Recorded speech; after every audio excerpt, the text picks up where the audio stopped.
Reka tuganire ku ijambo ry'Imana. Turasoma mu byahishuwe Yohana ibice 3 umurongo wa 20.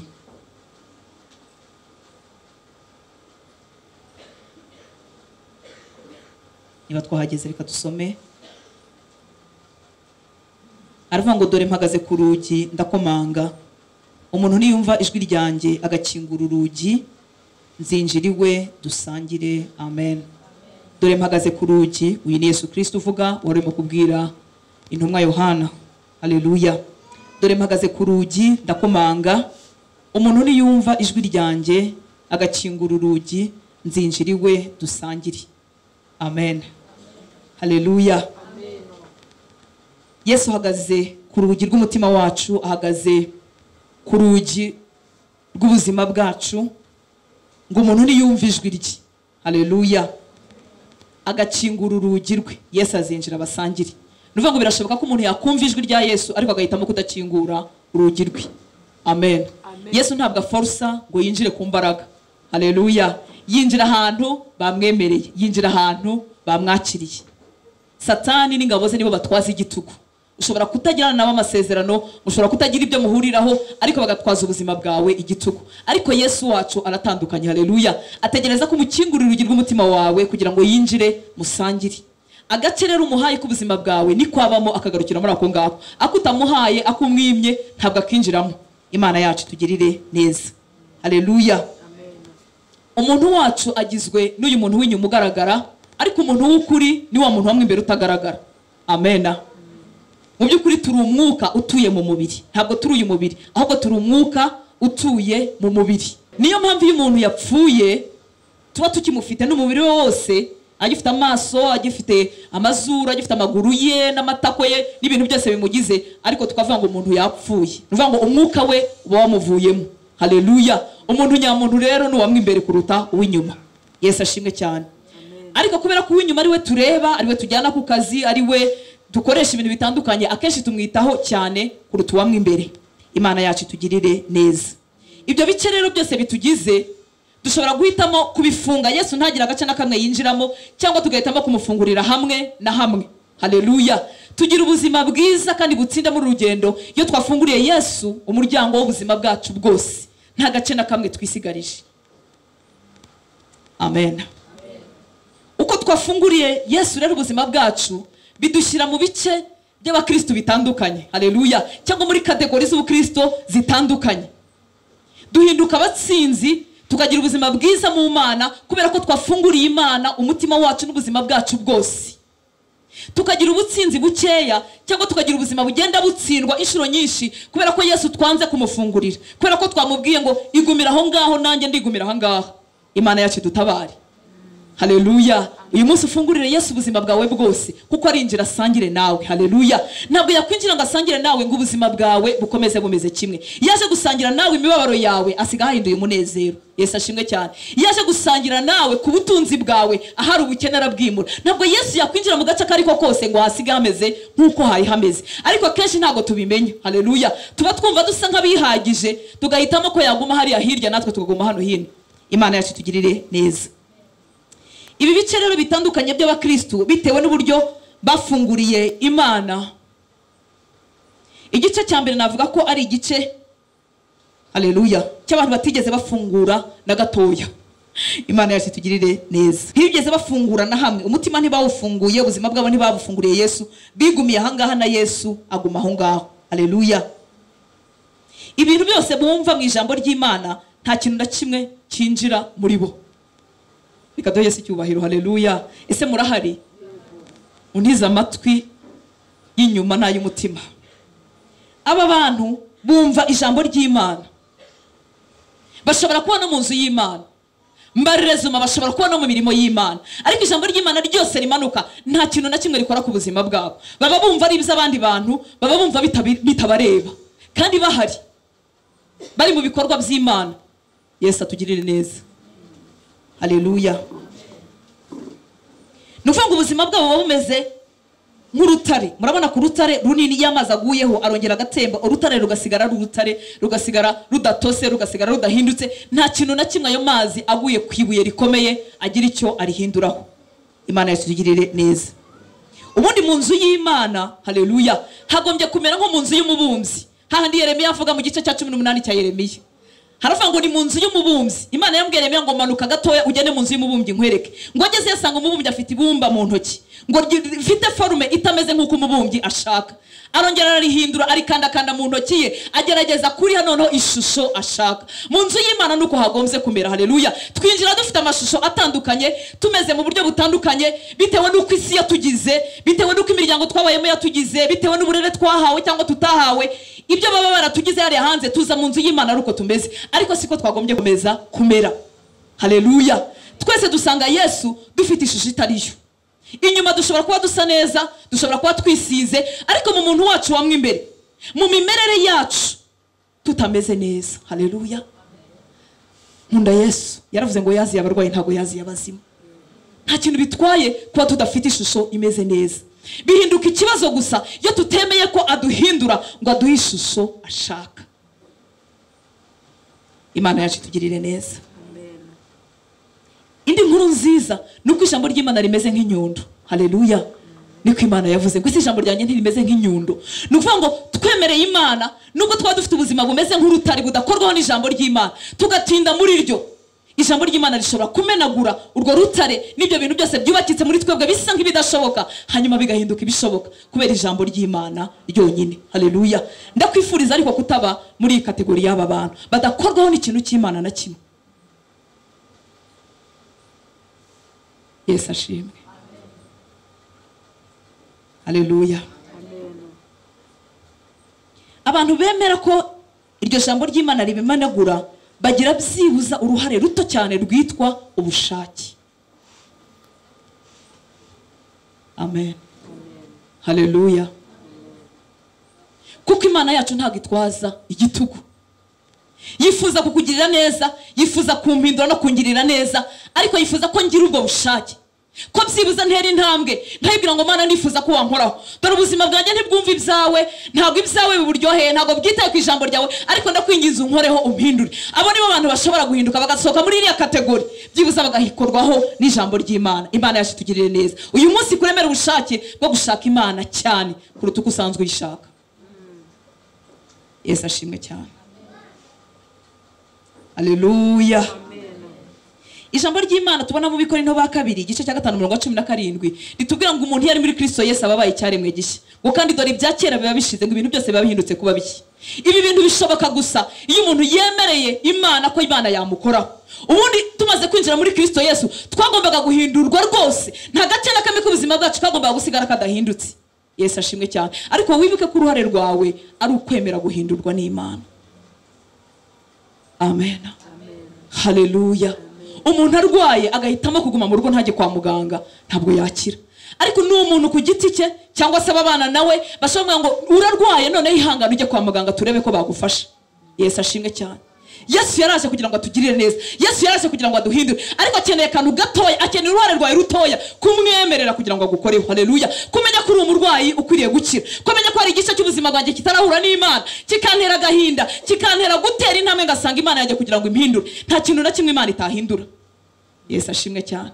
Umuntu yashobora kwinjira muri Kristo Yesu ariko ntahinduke mu buzima bwe, ntahinduke icyaremwe gishya kubera ko yanze gusanga muganga, akigumanira n'uburwayi bwe bwose na ya shusho mbi, ya forume mbi twazanye igihe twazaga mu gakiza.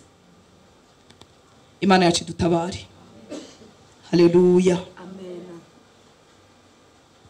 Icyiciro cya kabiri cy'abantu muri ubu bwami bw'Imana ni abantu bamufungurira agace gatoya gusa k'umunwa wabo, reka bari kumvuga, haleluya.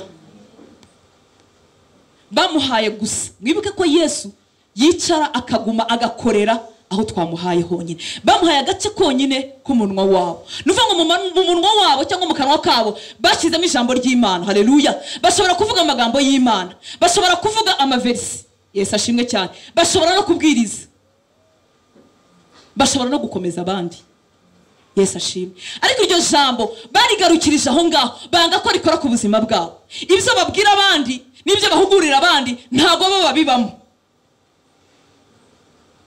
Imana idutabare. Icyo gice gisa nk'aho ari intambwe, ariko ni intambwe iri limiti, ni intambwe itageze kuri, nakaga bihinduka n'agahinda gusanga umwana w'Imana azi imirongo ya Bibiliya wajya no kumubwira n'ikintu ngo icyo nacyo ndakizi. Yesu ashimwe cyane. Ndetse akagigusobanurira neza kurusha uko wari ugiye kugisobanura, ariko kukimanura ngo kinjire mu buzima bwe, ngo agishyire mu bikorwa, bikaba bikiri urugamba. Nuvuga ngo yafunguriye Yesu agace gatoya k'ubuzima bwe, amuha umunwa we gusa, arambwira ngo mwami wanjye uzakorere mu kanwa gusa, ariko ntuzinjire mu buzima bwanjye, ibindi nzabyimenyera. Imana yacu tugirire neza. Abantu benshi bagarukiye aho ngaho nibo batuma abana b'Imana benshi badakizwa. Yesu ashimwe. Haleluya. Baratwitegereza bavuga ngo ibyo avuga bitandukanye n'ibyo akora, ibyo avuga bitandukanye n'uko abayeho, bakavuga ngo iyo Mana ye ntabwo nifuza kuyisanga. Reka wowe nanjye twe kuba muri abo ngaho. Yesu ashimwe. Uyu munsi wemerere Yesu arenge gusa ku munwa wawe, yicare no mu buzima bwawe. Haleluya. Ikintu gihindura ubuzima bwacu ntago ari kugira amagambo y'Imana mu kanwa, ni ukuyemerera akarenga umunwa, tukayatekerezaho ku manywa na nijoro. Haleluya. Iyo nyatekerezaho ku manywa na nijoro, iyo ndi mu isoko nkayatekerezaho ku manywa na nijoro, bituma uko shyira mu bikorwa ubuzima bwanjye bizana itandukaniro. Haleluya. Iyo nyatekerezaho ku manywa na nijoro, bituma uko mbayeho mu rugo rwanjye bigira itandukaniro, bituma uko mbayeho mu buzima bwanjye bwa buri munsi bigira itandukaniro. Amen. Haleluya. Abantu tubana nabo mu mago yacu nibo bazi neza niba dukijijwe cyangwa tudakijijwe. Abana banjye cyangwa umugabo wanjye nibo bazi niba ndi umukristo cyangwa ntariwe. Yesu ashimwe. Imana yacu tugirire neza. Haleluya. Eka we nanjye dusohoke muri abo ngaho. Abangaba barekeye Imana ku munwa, bashobora no kuririmba indirimbo zifite amagambo meza. Yesu ashimwe. Haleluya. Worship team, haleluya. Imana ntigarukire ku minwa yanyu ngo turirimbe indirimbo nziza zishobora gufasha abandi bantu, ariko turirimbe tutanazitekerejeho, turirimbe nta kintu na kimwe zibwiye ubuzima bwacu, tuziririmbe zidahinduye na gatoya. Iyo abantu barekeye Yesu ku murwa ntibatekereza no ku magambo bavuga. Yesu ashimwe cyane. Bashobora kuririmba ngo ibyo ntunze nanjye ubwanjye n'ibyawe mukiza, bataraha Yesu n'akantu na kamwe k'ubuzima bwabo. Imana itugirira ubuntu bwoko bw'Imana. Yesu arenge urwego rwo ku munwa, arenge urwego rwo ku magambo yacu, ahindura ubuzima bwacu burundu, kandi birashoboka. Haleluya. Hari ibyiringiro kuko dufite umwuka w'Imana uri kumwe natwe, yadushoboza ibyo tudashoboye, ariko tumwemereye akagira icyo akora ku buzima bwacu. Igihe cyose tutamwemereye, ntacyo bivuze imyaka yose wamara mu byitwa gakiza, ntacyo bivuze imyaka yose wamara mu nsengero z'ububyutse, ntacyo bivuze imyaka yose wamara wumva ijambo ry'Imana yewe rimanura Imana. Haleluya. Udafashe icyemezo cyo kwemera guhindurwa n'Imana no kumanura iryo jambo no kwemerera Yesu kumukingura ubuzima bwawe bwose, wamara imyaka 20, wamara imyaka 10 mu rusengero, ariko ubuzima bwawe budahindutseho na gatoya. Nasanze imyaka ntayihuriye n'agakiza. Yesu ashimwe. Nasanze n'imirimo dukorera Imana ntayihuriye n'agakiza. Imana idutabare. Haleluya. Urundi rwego rwa gatatu ruteye agahinda kurutaho. Nabuze ko mbavuga cyane naba super spiritual, no kuvuga ngo bari mu mwuka kuruta umwuka wera. Yesu ashimwe cyane. Ubundi kuba mu mwuka ni byiza. Haleluya. Ariko kuba mu mwuka ni iki? Igipimo cyo kuba mu mwuka ni iki? Uko tuzamuka mu kumvira Imana niko twitwa abanyamwuka. Haleluya. Ntabwo ari impano, ntabwo ari indi mirimo yanezeza abantu. Uko nzamuka mu kumvira Imana niko Imana ibona ko ndimo nkura mu kigero cya Kristo. Nta kindi gipimo Imana ishyiraho gupima gukura kwanjye. Haleluya. Ntabwo ari uko nagize amateraniro 3 ku munsi, ntabwo ari uko nakoze amateraniro 5 ku munsi, ntabwo ari uko nigishije ahantu hatandukanye ku munsi. Aho Imana ipimira ubukure bwanjye nukumvira Imana yanjye n'igihe mutareba. Haleluya. N'uburyo numvira Imana n'igihe abantu badahari, n'uburyo wumvira Imana umugabo wawe n'umugore wawe badahari, n'uburyo wumvira Imana umukoresha wawe badahari, n'uburyo wumvira Imana imbere y'amafaranga y'abandi. Icyo nicyo gipimo cyo gukura kwawe. Haleluya. Urugwego rwa gatatu rero ruteye agahinda, n'abantu bitwa ko ari abanyamwuka ariko batigeze bemera ko Imana ikora ku buzima bwabo namba. Yesu ashimwe cyane. Benshi muri bo bari mu buyobe. Bashobora gufata umurongo umwe wa Bibiliya bakawubakiraho ubuzima bwose, bigatuma indi mirongo yose ya Bibiliya n'ibindi bintu byose ijambo ry'Imana rivuga batabyitaho. Nagira ngo ko ijambo ry'Imana ryuzuzanye. Haleluya.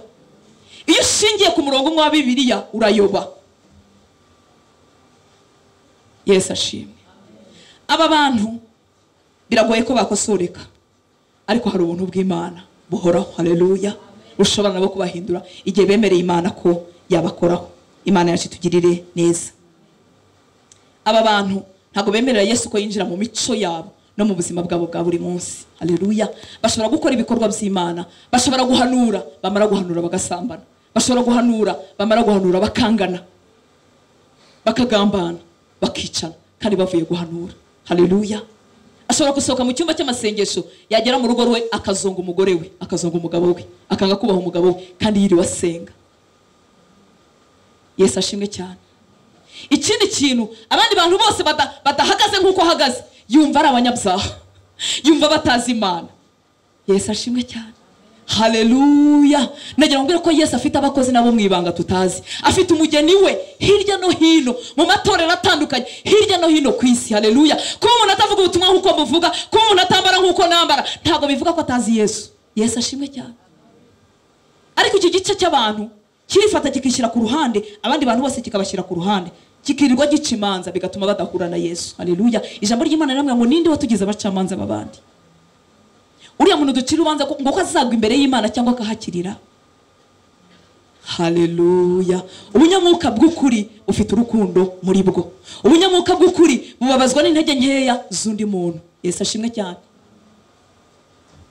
Imana yacu tugirire neza. Haleluya. Igihe Yesu wemeye ko gukoresha mu mpano ariko ntiwemere ko yinjira mu mico y'ubuzima bwawe, turacyafite ikibazo. Agakiza nyakuri nakinjiye mu mico, nakinjiye muri style dofi, nakinjiye mu mibereho yanjye. Haleluya. Uko sohoka nyuma y'ahangaha niho agakiza kacu kagaragarira. Haleluya. Mu nzu y'Imana twese bibari. Haleluya. Amena. Imana iguha umugisha mwene data, ugubwe neza. Ariko hari hanze yo turenze umuryango niho agakiza nyakuri kagaragarira. Aba bantu rero baba super spiritual niba ariko navuga bakirizwa mu rusengero. Haleluya. Baba bafite amagambo menshi nk'aya ngaya mfite. Yesu ashimwe cyane. Ashobora gukora umurimo ukavuga uti nabaho mbonye umukozi w'Imana, ariko hanze gatoya ukamuyoberwa. Imana idutabare bwoko bw'Imana. Wowe nanjye twe kuba muri abo. Haleluya. Dutunga impano z'Imana kuko zifite akamaro, ngo zabere kugira ngo zikomeze umubiri wa Kristo, zikomeze itorero kugira ngo ribe iri torero rishyitse. Uko tugira impano nyinshi zikorera muri twebwe niko abana b'Imana bahinduka abashyitsi. Haleluya. Babwirwa ibintu bitandukanye hakoreshejwe impano z'Imana zitandukanye. Haleluya. Yesu ashimwe cyane.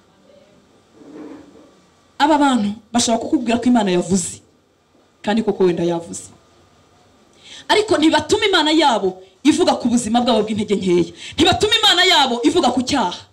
Yesu ashimwe cyane. Imana yabo ihora ivuga ku byo bashaka, ihora ibabwira ko bazabona visa, ihora ibabwira ko bazagirirwa neza, ihora ibabwira mwene ibyo. Ntabwo Imana yabo ibabwira kwihana.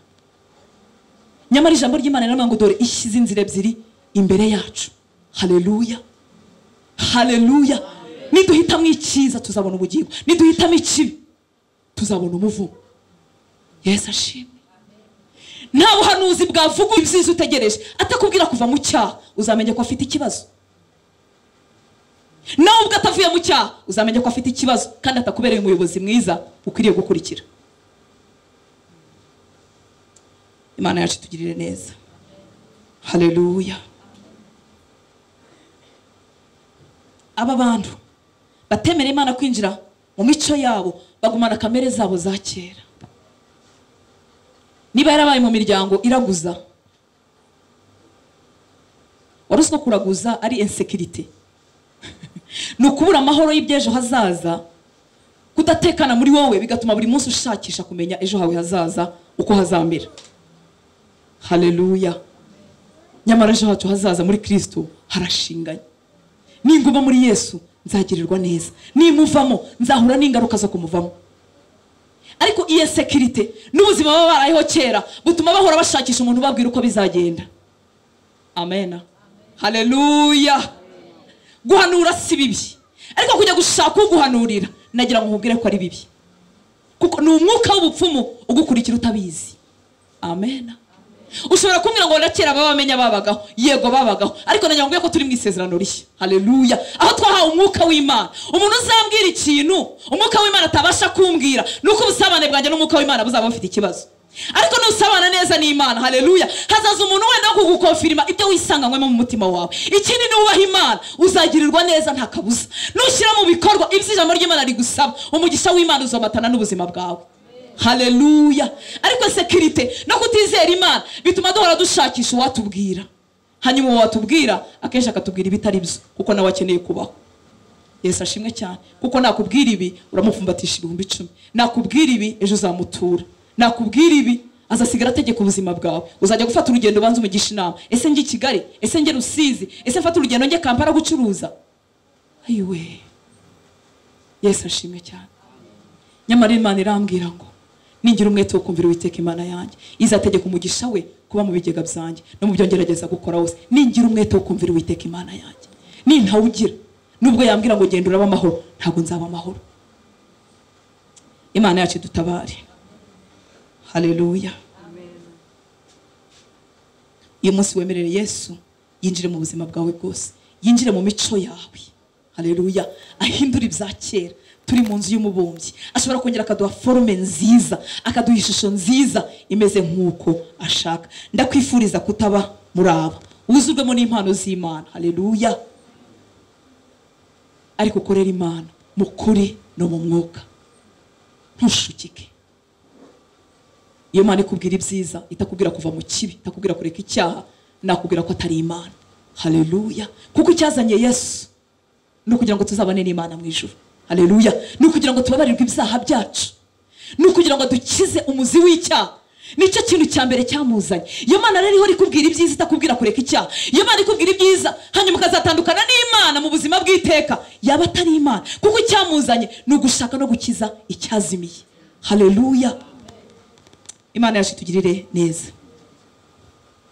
Ndifuza kuvuga kuri kategori ya 4 irimo ibice bibiri. Haleluya. Ndifuza ko twaba muri iyo ngiyo mu gice gikurikiraho. Iyi kategori ya 4 baza mu bwami bw'Imana bameze nk'abana bato.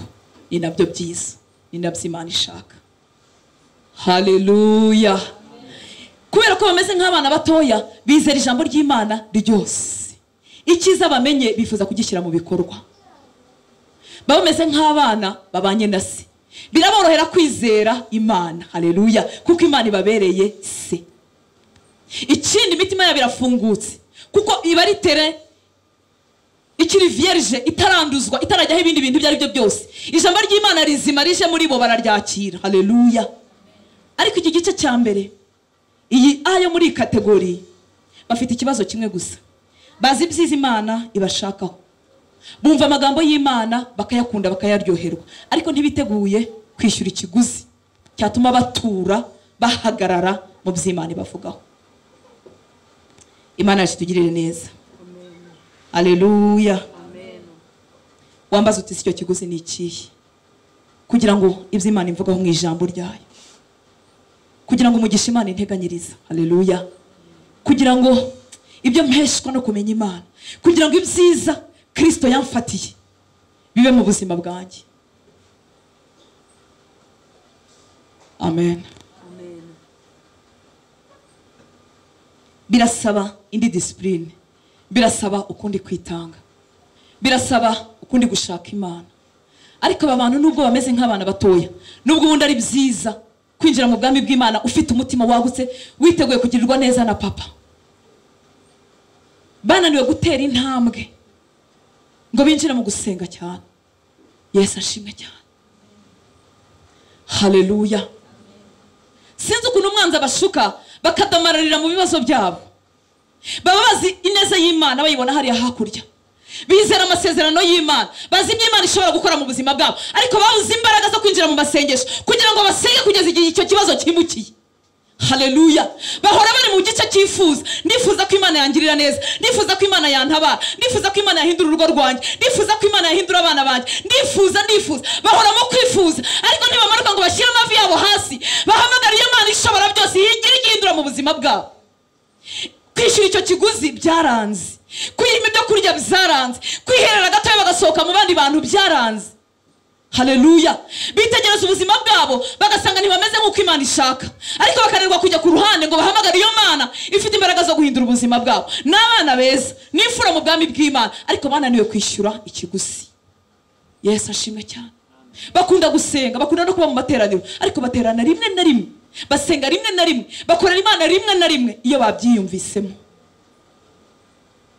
Bazi ko gusoma ijambo ry'Imana ari byiza, ariko bananiwe kurisoma. Haleluya. Ntabwo dusoma ijambo ry'Imana kuko bituryoheye, turisoma kuko ari ibiryo by'ubugingo. Haleluya. Yesu yavuze ngo umuntu ntatungwa n'ibyo kurya ibi bisanzwe gusa, ahubwo atungwa n'ijambo ryose riva mu kanwa k'Uwiteka. Bimwe mu bikomeza umuntu mu rugendo, haleluya, ni rya jambo yasomye bitaryoshye, ni rya jambo yasomye abishaka cyangwa atabishaka. Iyo ageze mu gihe gikomeye, haleluya, umwuka wari icyo akora, yenda muri rya jambo ribitse mu mutima wanjye akarinyibutsa. Haleluya. Ntabwo umwuka wera azatora ijambo utabitse muri wowe, ariko ijambo ryose ryamanutse mu buzima bwawe umwuka wera yarikoresha, haleluya, kugira ngo agutabare. Reka tumuhe icyubahiro, haleluya.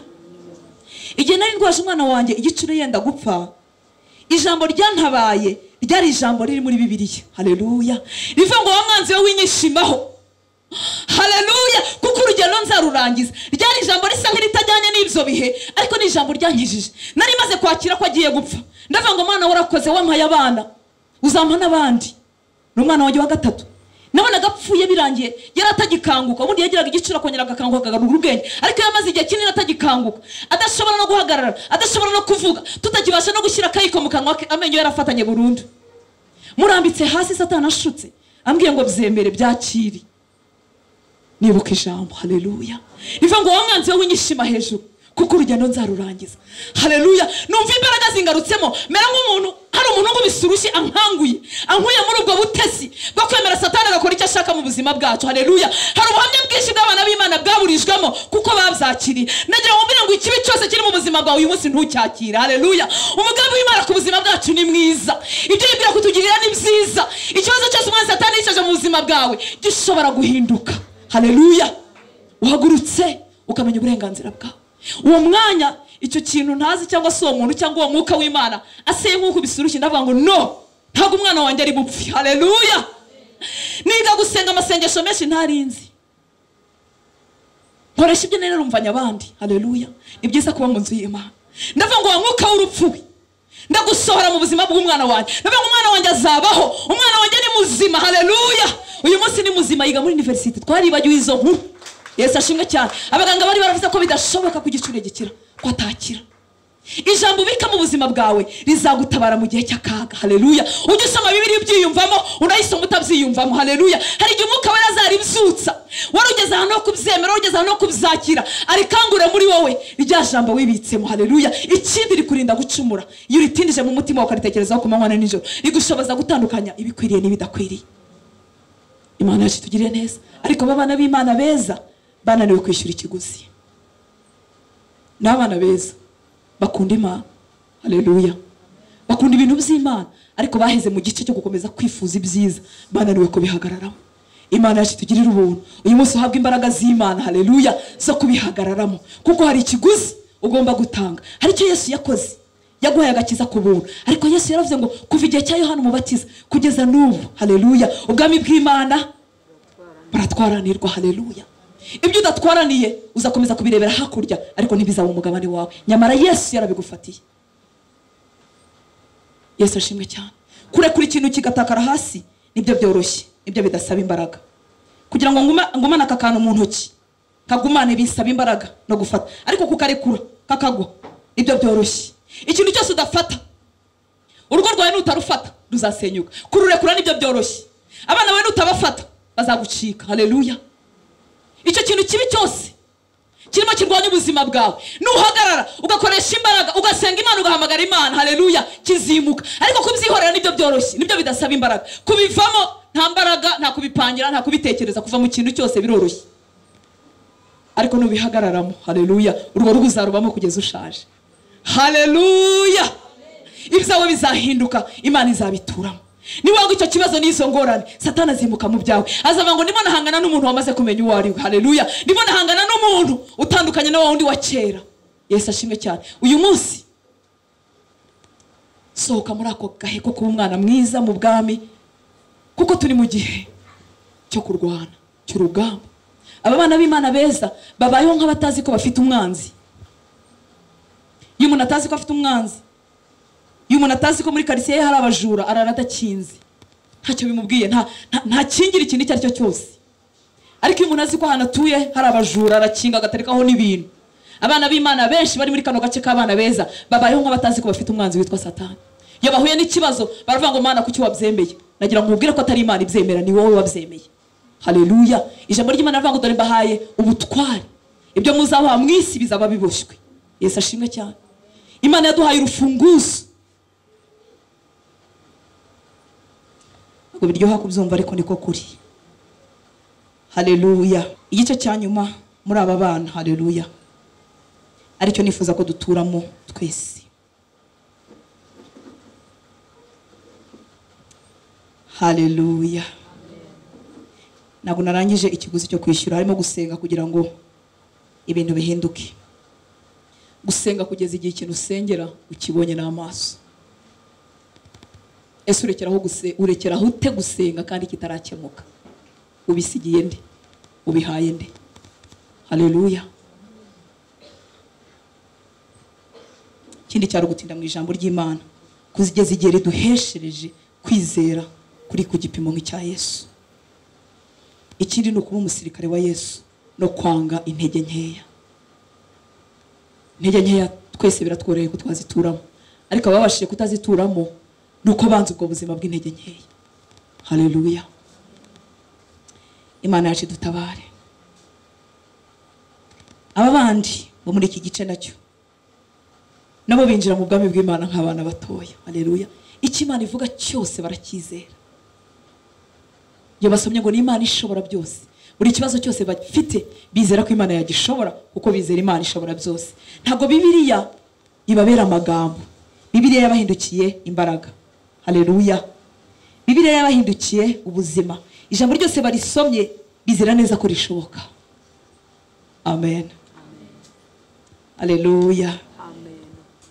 Bateye intambwe. Aba bantu bameze batya kubera ijambo ry'Imana baryemereye kagira umwanya mu buzima bwabo, kubera ko bafashe umwanya wo kwemera gusenga n'igihe imibiri yabo itabishaka, bagenda bagwiza imbaraga umunsi ku wundi. Haleluya. Ntabwo ikibazo umwana Satani aba yarateye mu buzima bwacu imyaka 40, imyaka 20. Wibuke ya myaka tumara tudakijijwe, tukagerekaho ya myaka yindi dukizwa ariko tukijijwe tutahuye n'ijambo ry'ukuri. Iyo ni imyaka yose umwana Satani aba yidegembya mu buzima bwacu. Gusenya rero ibyo yubatse muri iyo myaka yose ntabwo bikorwa umunsi umwe, ntibazakubeshya.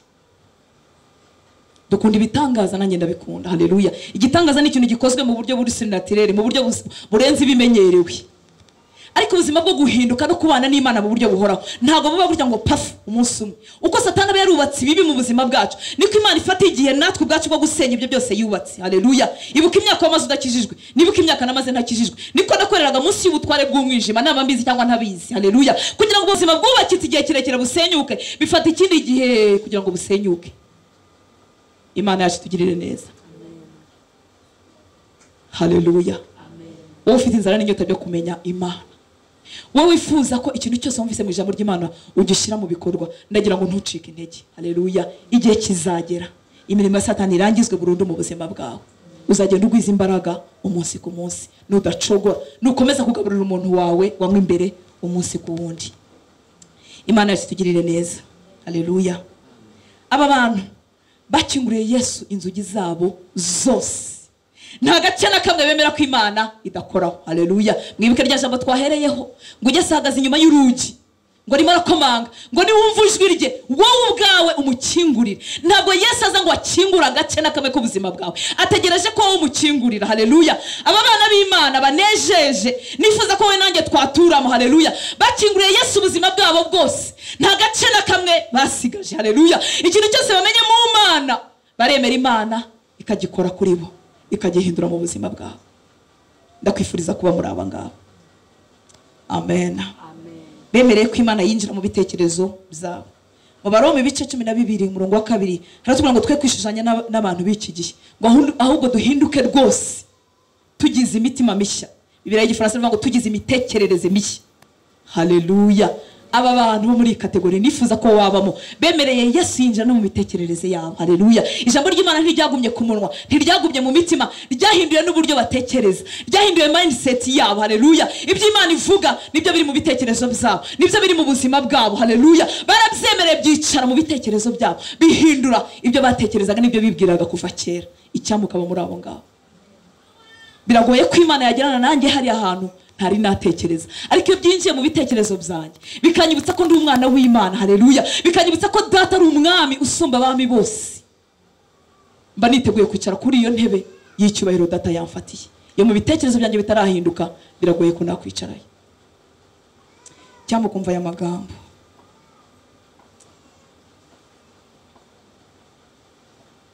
aba bantu bemeye ko Yesu ahindura ibitekerezo byabo, batekereza neza. Yesu agenga imitekerereze yabo yose, bamufunguriye umutima n'ubwenge, imivugire yabo yarahindutse. Bavuga buri gihe ibyo Imana ivuga, ibyo Imana itavuga ntago bikiba ku rurimi rwabo. Ese mu magambo yawe humvikana mwiki iyo utari kumwe n'abarokore? Haleluya. Ndavuze ngo iyo utari kumwe n'abarokore, kuko iyo turi kumwe n'abarokore hari vocabulary twamenyereye, ariko iyo uri wenyine muri babantu mubana batari abarokore, akanwa kawe kavuga iki? Yesu ashimwe cyane. Iyo wicaranye n'umugore wawe n'umugabo wawe hari ibibazo runaka mufite mu rugo rwanyu, akanwa kawe kavuga iki? Ese kavuga iki Imana ivuga? Nta jambo Imana ivuga rivuga ngo ntibishoboka, ntaryigira muri vocabulary yayo. Aba bana b'Imana rero vocabulary yabo yarahindutse, imivugire yabo yarahindutse, ibyo Imana ivuga nibyo bavuga. Haleluya.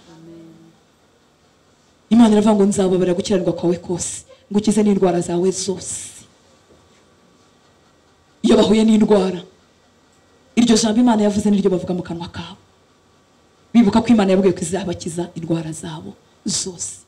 Bibuka ko Imana yavuze ngo mu ndwara natezaga abanyagiputa nta nimwe nzaguteza. Niyo magambo mu kanwa kabo. Haleluya.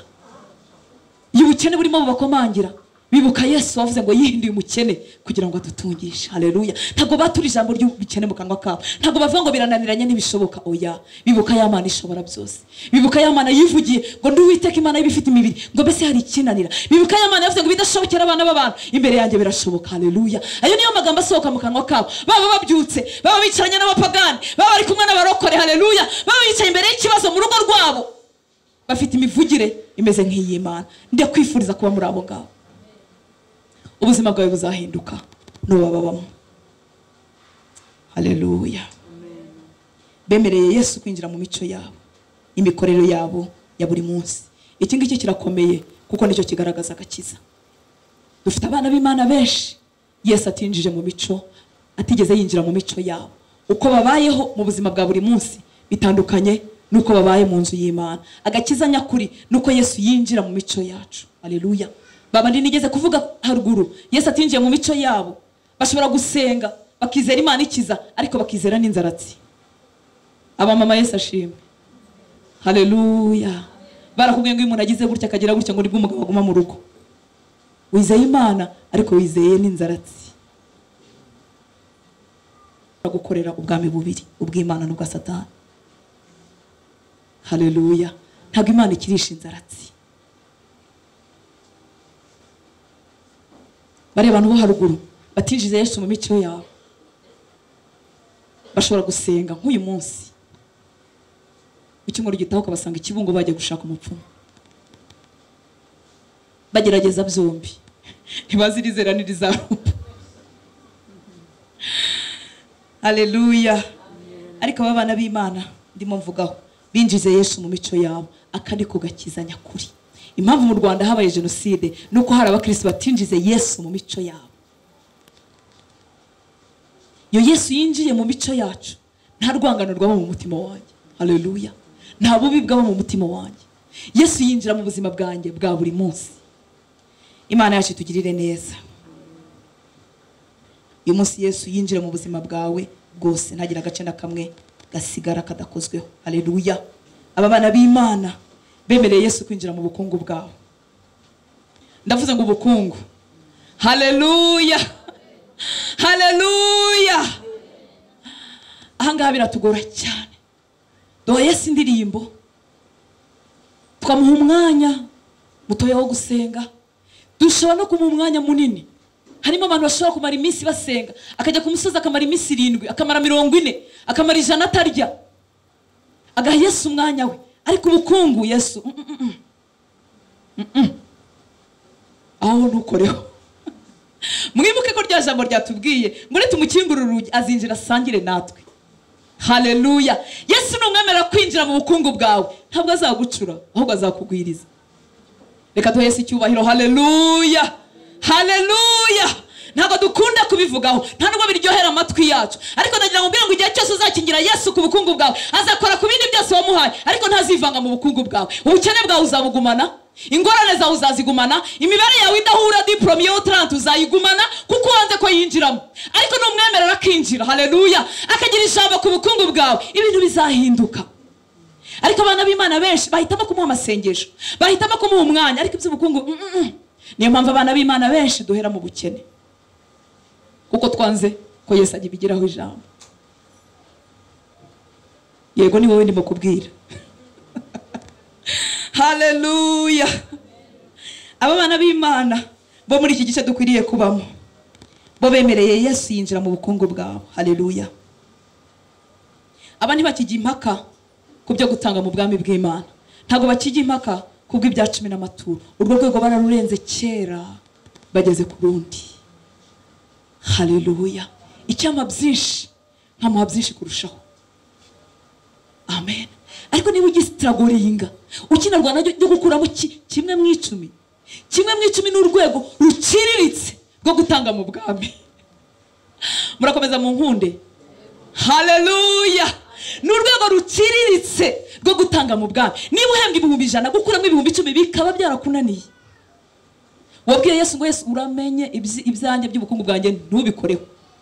Kimwe mu 10 n'amaturo n'urwego rwo hasi, ariko aba haleluya, uru rwego iyi kategori dukwiriye kubamo, barinze urwego rwo kuvuga ku bya 10 n'amaturo.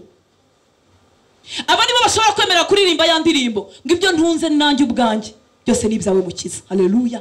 Umwami Imana afite ijambo mu bukungu bwabo, bakinguriye Yesu urugi rw'ubukungu bwabo. Haleluya.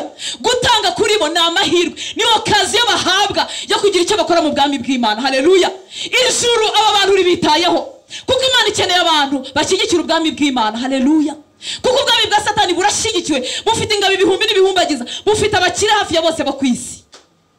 Yesu ashimwe cyane. Barakora amafilime y'urukoza soni, ariko anogeje, aryoheye ijisho, ku buryo ubishaka n'utabishaka yisanga yayarebye. Yesu ashimwe cyane. Babishoyemo ubukungu, kuko barashaka gutwara abantu bose bo kwisi ubwenge, barashaka gutwara urubyiruko rwacu. Haleluya. Bazi gukomeza baririmbyi babo, bakabashyigikira bagakomera cyane, barangiza bakabambika ubusa. Amen. Barangiza buri muririmbyi ukomeye cyangwa wagize izina cyangwa umwakiteri ukomeye abakamuhindura umuge muri filime, akina ari homosexuel, kugira ngo abana bacu babone ko ibintu by'ubutinganyi ntacyo bitwaye. Babishoyemo amafaranga. Ubwami bw'Imana nabwo bukeneye abantu. Haleluya. Ntabwo umwuka w'Imana amanura amafaranga mu ijuru, cyangwa amanura amatafari cyangwa amanura amasima. N'abantu bemereye Yesu kumukingurira mu bukungu bwabo. Haleluya. Ariko niba ukiri ku rwego rwo kuburana ku cya 10 n'amaturo, ngo se ubundi amaturo si yagomba kuba makeya ku cya 10, ninde wabikubwiye? Byanditse. Haleluya.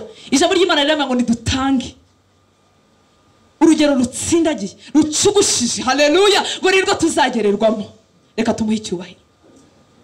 Yesu yatubwiye ngo tumukingurire urugi yinjira asangire natwe. N'ubukingurire urugi rw'ubukungu bwawe, ubuzima bwawe buzahinduka. Nutamukingurire urugi rw'ubukungu, azakora hahandi honyine wamukinguriye. Niyo mpamvu uzasanga umwana w'Imana wahaye Imana umwanya we no gusenga yuzuye impano, ariko kandi yuzuye ubukene, kubera ko yanze ko Yesu yinjira mu bukungu bwe. Yigisha icya 10 we nta gitanga, abwira abandi gutanga we ntatanga, yumva ari uwo guhabwa. Nagira ngo ko guhabwa nta mugisha bitanga. Haleluya. Umugisha uratubwira, cyangwa ijambo ry'Imana riratubwira ngo gutanga bihesha umugisha kuruta guhabwa. Nuvuga ngo iyo hawe wakira icyo waherejwe gusa.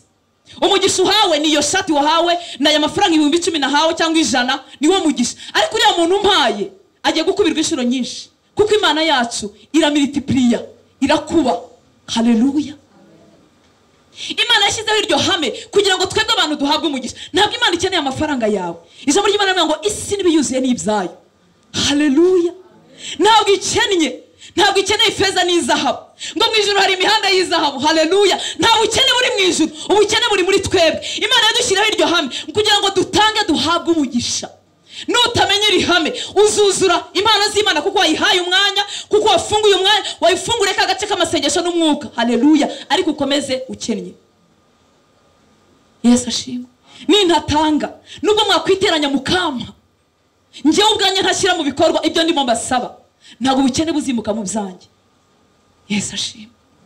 Reka tumuhe icyubahiro. Wabikunda utabikunda niko kuri, kandi ndakwifuriza kubikunda. Aba bana b'Imana muri iki gice wibuke ko bafunguriye Yesu imiryango y'ubuzima bwabo bwose. Ntabwo bamuhaye umwanya ngo bamwime ku butunzi bwabo. Haleluya. Bamuhaye ubuzima bwabo bwose, baramukinguriye. Yesu arinjira agira ijambo. Yesu ashimwe. Haleluya. Nudashyigikira ubwami bw'Imana, Imana izahagurutsa n'amabuye, izahagurutsa n'abandi bantu hirya no hino babushyigikire, ariko nitwebwe tuzahomba. Ntuzaryoherwe no guhabwa, uzaryoherwe no gutanga. Haleluya. Ntituzaryoherwe ko twabonye abasiponsoro baza kutwubakira urusengero, ntibizaturyohere. Kuko ngubu hamanutse umunyamerika akatwubakira urusengero, yagenda agahabwa umugisha wabo, tugakomeza tugasenga dukennye. Ariko twebwe nitubyiyubakira, haleluya, nitubyikorera, nituhaguruka tugashyigikira ubwami bw'Imana, tuzahabwa umugisha. Urambwira ngo sindatanga ntacyo mfite? Uragifite.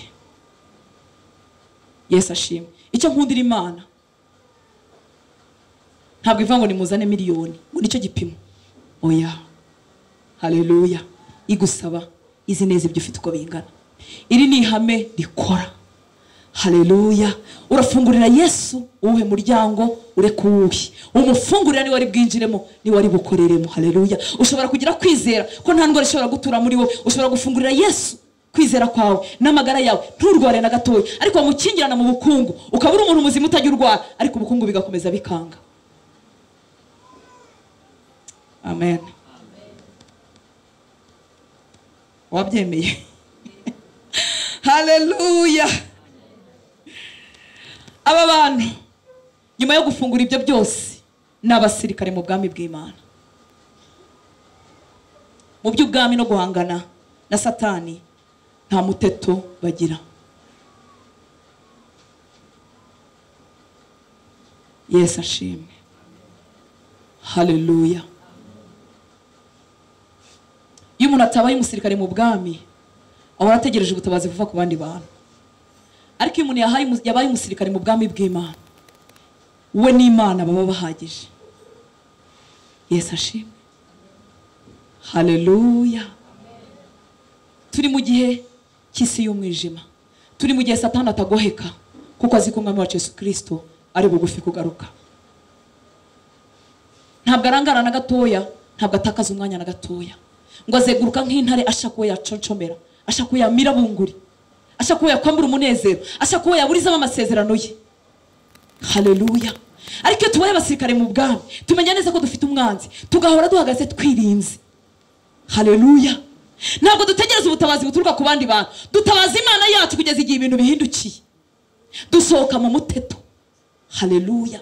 Tumenya ko dufite umwanzi utatworoheye,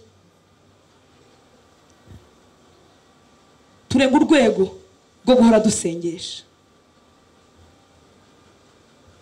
Yesu ashimwe. Haleluya. Kubura umwana w'Imana umaze imyaka mu gakiza, ufite telefoni z'abibunaka bagusengera, uhamagara uwi Rusizi, ugahamagara wa Kampala, ugahamagara sinzi w'Ikibungo, ugahamagara na ryari.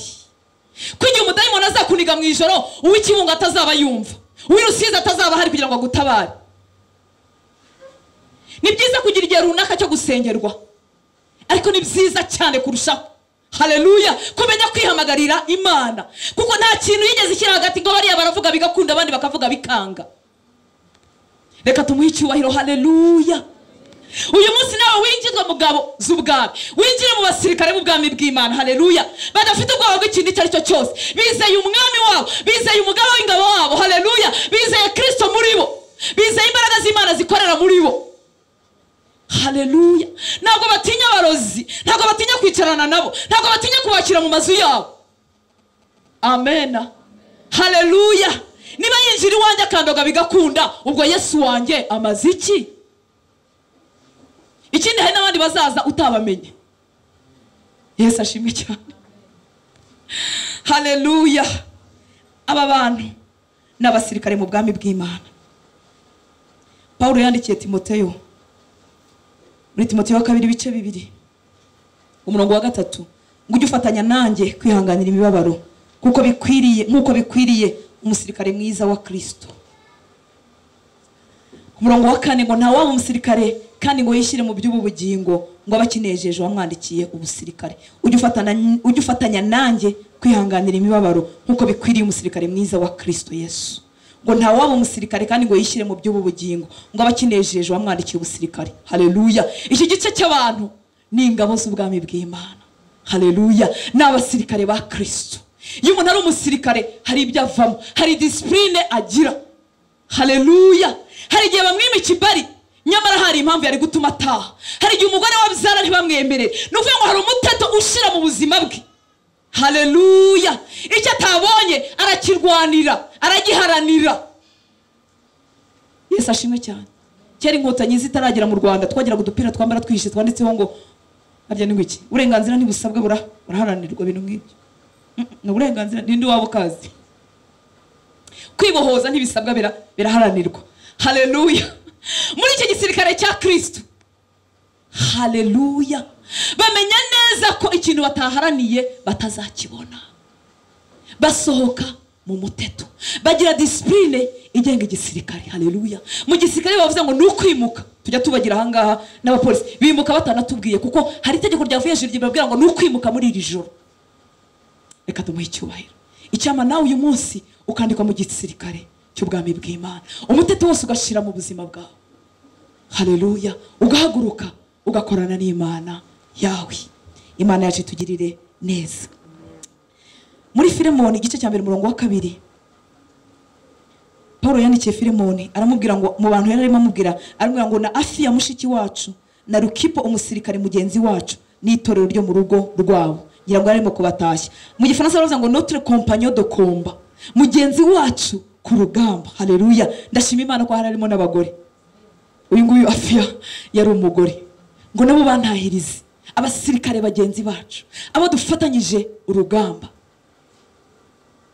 Iyo umuntu ari umusirikare abyuka kare akaryama gake akamenya ko umutekano w'aho hantu ari wo ushinzwe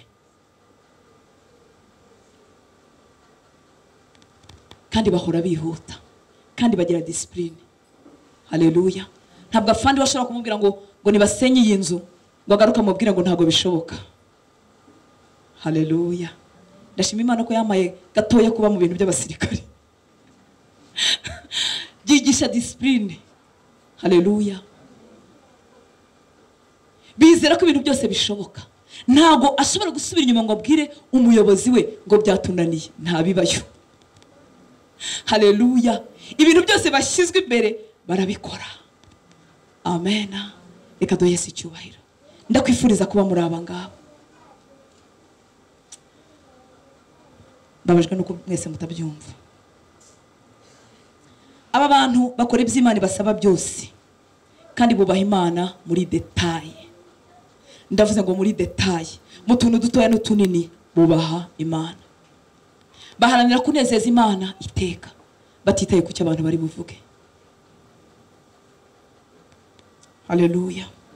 Kubaha Imana kwabo kubasimbutsa ibyaha byinshi. Aha niho tubona Yosefu. Kubaha Imana kwa Yosefu kwatumye atabona ubwiza bw'umugore wa Potifari. Abajene Yesu ashimwe. Abajene Yesu ashimwe. Haleluya. Kubaha Imana kwa nyako kuzatuma utabona ubwiza bw'umugore utari uwawe. Kuzatuma utabona ubwiza bw'umukobwa wari mwiza. Kubaha Imana kwa nyako wa mugabo we kuzatuma utabona ubwiza bw'umugore w'abandi. Wa mugore we bizatuma utabona ubwiza bw'umugabo w'abandi. Kubaha Imana kwa nyako hari amaso kwica, guhindura imirebere. Haleluya. Kubaha Imana kwa nyako kuzatuma amafaranga y'abandi ataba yawe. Yesu ashimwe. Yosefu yari ari mu mwanya mwiza wo gusambana neza nta muntu ubimenye, ari kumwe n'umugore mwiza witeye amaparufe kuko ari umugore w'umuyobozi.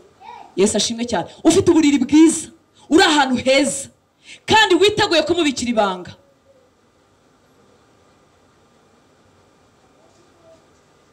Haleluya.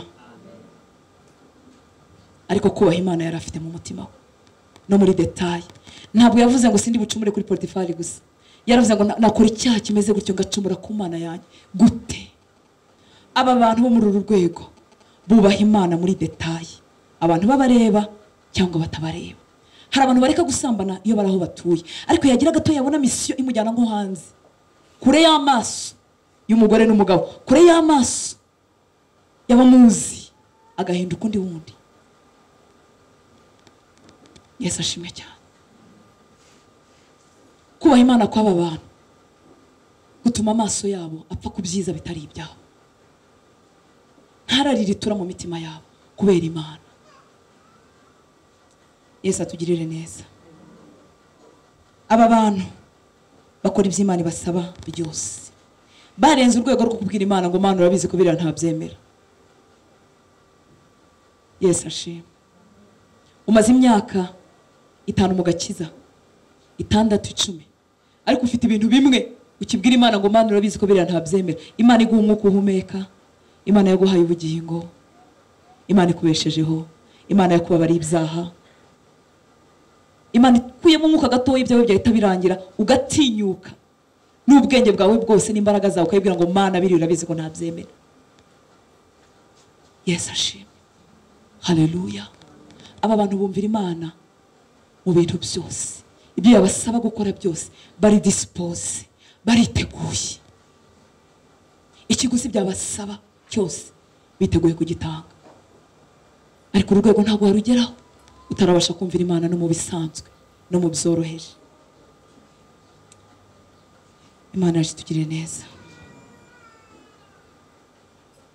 Aba bantu bakunda Yesu. Haleluya. Bafitanye na Yesu relation y'urukundo. Ntabwo bahuriye kuri Yesu ku byo Yesu abakorera. Haleluya. Ntabwo bapfana ya mirimo yo kubakiza indwara, ya mirimo yo kubishyurira amadeni, ya mirimo yo kububakira amazu, ya mirimo yo kubaha amamodoka, ya mirimo yo kubaha abagabo n'abagore. Si cyo bapfana na Yesu. Relation yabo na Yesu ni relation y'urukundo. Haleluya. Bakunda Yesu n'umutima wabo wose. Iki gice nicyo cyari kirimo abigishwa ba Yesu. Niyo mpamvu batanze ubugingo bwabo, bagatanga ubuzima bwabo, bakemera gupfa. Bose barishwe uretse Yohana, uyu nguyu wanditse ibyahishuwe, niwe washaje, nawe baramwishe inshuro nyinshi ntiyapfa. Haleluya. Ukunda Yesu bingana iki? Relation yawe na Yesu ni iyihe? Muhuriye kuki? Uracyari muri babandi bayibwira ngo niburi Imana ngo mpa amashuri imba ari Imana ngo niburi Imana Mana uyu mwaka ntushire ntarongo imba ari Imana kurongorwa. Mugabo utazaba n'umugabo wawe mu bwami bw'Imana, mu bwami bw'Imana azaba ari mwene so. Nakizwa neza nawe ugakizwa neza. Ikintu cy'isi kirangira kigatuma uvuga ngo niburi Imana yaremye ijuru n'isi. Aba bantu muri kategori bakundana na Yesu n'abakunzi b'umusaraba. Haleluya. Ni inshuti za Yesu, ubuzima bwabo bwomatanye n'ubwa Yesu. Ntago bakundira Yesu mu bintu, iyo yabitanze bashima Imana kandi bakabikoresha ku buryo ubwami bw'Imana. Haleluya. Amahoro Yesu abahaye bayakoresha mu nyungu z'ubwami bw'Imana. Iyo bagize icyo babura ntago urukundo bakunda Imana rugabanuka. Reka twese icyubahiro. Imana ibaha umugisha kandi bahe gutura muri aba ngabo. Haleluya. Inkuru nziza nuko bishoboka. Umwuka w'Imana twahawe nicyo akora mu buzima bwacu. Igice cyose cy'ubuzima waba urimo uyu gitondo yakwimura. Haleluya. Akagushyira muri aba bana b'Imana bakwiriye ubwami bw'Imana. Bakunda Imana muri detail, bubaha Imana muri detail, bakinguriye Yesu imiryango yose ibice byose bigize ubuzima bwabo. Mwibuke ko Yesu ahagaze ku rugi arakomanga ngo niwumva ijwi rye ugakingura ari bwinjira asangire nawe. Ntunangire umutima wawe ikintu cyose Yesu agusabye ko wahindura. Haleluya. Nturyoherwe n'ubwo buzima utagaragaza Imana. Mwami Yesu atugirire neza. Reka duhaguruke dusenga Imana. Imana ibaha umugisha.